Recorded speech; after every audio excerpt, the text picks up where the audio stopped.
8월 29일 화요일입니다. 오늘 새벽 우리에게 주시는 하나님의 말씀은 이사야 12장의 말씀입니다. 그날에 내가 말하기를 여호와여 주께서 전에는 내게 노하셨사오나 이제는 주의 진노가 돌아섰고 또 주께서 나를 안위하시오니 내가 주께 감사하겠나이다 할 것이니라. 보라 하나님은 나의 구원이시라. 내가 신뢰하고 두려움이 없으리니 주 여호와는 나의 힘이시며 나의 노래시며 나의 구원이심이라. 그러므로 너희가 기쁨으로 구원의 우물들에서 물을 기르리로다. 그날에 너희가 또 말하기를 여호와께 감사하라. 그의 이름을 부르며 그의 행하심을 만국 중에 선포하며 그의 이름이 높다 하라. 여호와를 찬송할 것은 극히 아름다운 일을 하셨음이니 이를 온 땅에 알게 할지어다. 시온의 주민아 소리 높여 부르라. 이스라엘의 거룩하신 이가 너희 중에서 크심이니라 할 것이니라. 아멘. 하나님께서는 이사야를 통하여 하나님의 뜻을 계속 말씀하고 계십니다. 하나님의 백성들은 하나님의 뜻이 반드시 이루어질 것을 알아야 하며 설령 그것이 완전한 멸망이라 할지라도 속히 진행될 것임을 깨달아야 합니다. 하나님께서는 하나님의 백성들에 대해 엄중한 심판의 말씀을 전하시면서 또한 그것이 끝이 아닌 회복의 말씀도 전해주십니다. 그 회복의 말씀은 바로 전장에서 등장하는 한 싹입니다. 그것을 통해 하나님의 심판의 목적은 하나님의 백성들의 완전한 멸망, 징벌이 목적이 아닌 회복이 목적임을 알 수 있습니다. 회복이라 하면 부서진 것이 복구되고 다친 것이 아무는 것도 있지만 잘못된 것을 올바르게 잡는 것 또한 회복입니다.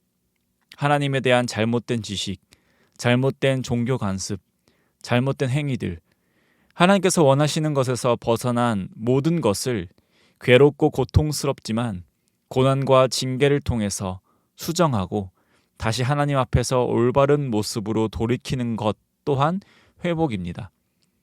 하나님께서 원하시는 것은 이 사건들을 통하여 하나님의 백성이 하나님을 바로 알아 회복되는 것입니다.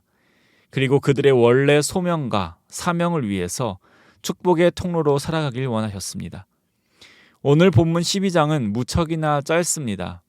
이 12장의 내용은 하나님에 대한 찬양의 시로 쓰여 있습니다. 하나님은 존재하는 모든 것의 창조주시기에 피조물로부터 찬양받기 마땅하십니다. 그러나 하나님께서는 피조물을 그냥 내버려 두시고 방관하시는 분이 아니라 지금도 사랑과 공의로 다스리시는 분이십니다. 그 하나님께서 하나님의 백성들을 그냥 버려두지 않으십니다. 그들을 선한 길로 인도하시고 생명길로 인도하십니다. 징계를 통해서 회복하게 하십니다. 하나님의 품을 계속 벗어나려는 그들에게 강하신 두 팔로 안아주십니다. 그것이 당연히 하나님을 찬송해야 할 이유에 더하여 더욱더 찬송해야 할 이유입니다.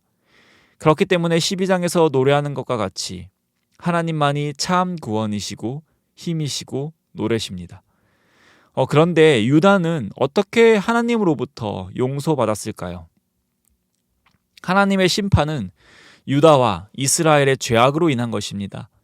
열방들 또 강국들도 하나님의 심판에서 벗어날 수 없는 것은 그들의 죄악이 크기 때문입니다.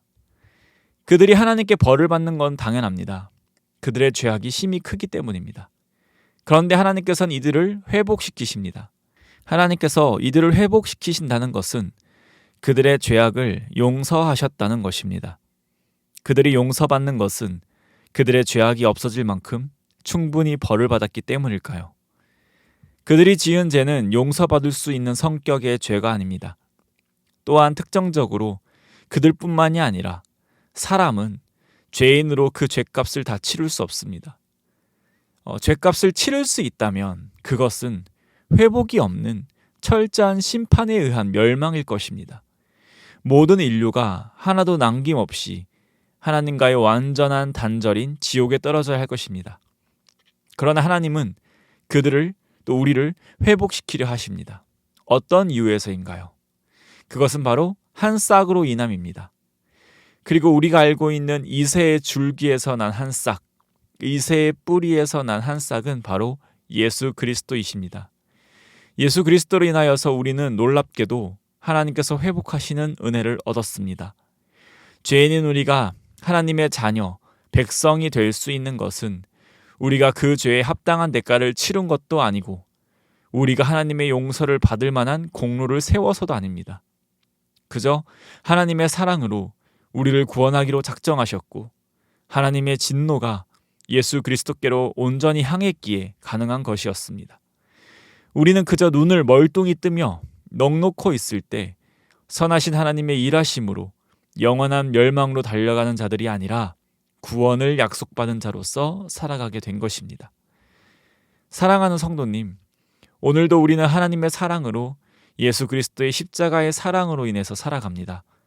그것이 때로는 숨쉬는 것과 같이 너무 자연스러워 그 사실을 망각하는 것처럼 살아가곤 합니다. 그러나 우리는 하나님의 은혜로 살아가고 있습니다. 이 사실이 우리의 삶의 이유가 되고 우리의 삶의 목적이 되길 원합니다. 우리는 오늘도 내가 정한 목적대로 또는 잘못된 목적으로 방황하며 살아가는 것이 아니라 하나님의 백성으로의 삶을 살아가야 합니다. 그것은 먼저 우리를 구원하시고 우리의 찬양받기에 합당하신 하나님을 신뢰하며 그분으로 기뻐하며 살아가는 것입니다. 또 그 기쁨의 표현으로 하나님이 우리에게 원하시는 삶, 하나님께서 우리에게 하나님의 백성이면 어떻게 살아야 할지 계시하신 말씀에 순종하며 살아가는 삶입니다. 그렇기에 오늘 하루도 사랑하는 성도님의 삶 속에서 예수님의 은혜로 인해 기쁨으로 가득 채워지는 삶을 사시기를 소망합니다. 또 기쁨을 가지고서 성도님의 삶을 통하여 예수 그리스도를 증거하며 살아가는 귀하고 복된 하루 되시기를 소망합니다. 기도드리겠습니다. 하나님 아버지 감사드립니다. 우리에게 이 귀한 생명과 귀한 구원을 허락하시니 감사드립니다. 이 놀라운 선물에 우리는 아무 자격이 없음을 잘 알고 있습니다. 그저 이 모든 것이 하나님의 은혜로 되어진 것임을 고백합니다. 그러나 우리 완악하여 이 은혜가 마치 내가 당연히 누려야 할 권리로 생각하고 있지는 않은지 돌이켜봅니다. 내가 그렇지 않다고 할지라도 내 삶이 어디로 가는지 내 행동과 내 생각을 감찰하면 이 놀라운 은혜를 당연시 여기고 있는 내 자신을 발견합니다. 완악한 우리를 용서하시고 우리를 향한 그 하나님의 사랑에 감사하며 살아가는 주님의 자녀들 되게 하여 주시옵소서. 이 기쁜 소식이 우리의 삶의 이유와 목적이 되어 오늘도 하나님을 즐거워하며 하나님께 영광 올려드리는 삶 살게 하여 주시옵소서. 그리고 이 기쁜 소식을 우리의 이웃들에게 전하며 증거하는 귀한 삶 살게 하여 주시옵소서. 오늘도 우리와 동행하시며 하나님의 은혜로 살아갈 줄을 믿사오며 이 모든 말씀 우리 주 예수 그리스도의 이름으로 기도드립니다. 이 시간 함께 기도하실 때 주신 말씀을 붙들고 기도하시고 주간 기도 제목에 따라 환우들과 섬김 사역을 위해서 기도드리겠습니다. 우리 항암 치료 중이신 분들, 또 영적으로 육적으로 힘든 분들을 위해서 기도해 주시기 바랍니다. 또 기쁨으로 섬기는 교회가 되도록, 또 모든 섬김 사역을 통하여서 세상에 소망이 되는 교회가 되도록 기도해 주시기 바랍니다. 합심 제목과 개인적인 제목으로 기도하겠습니다. 함께 기도하겠습니다.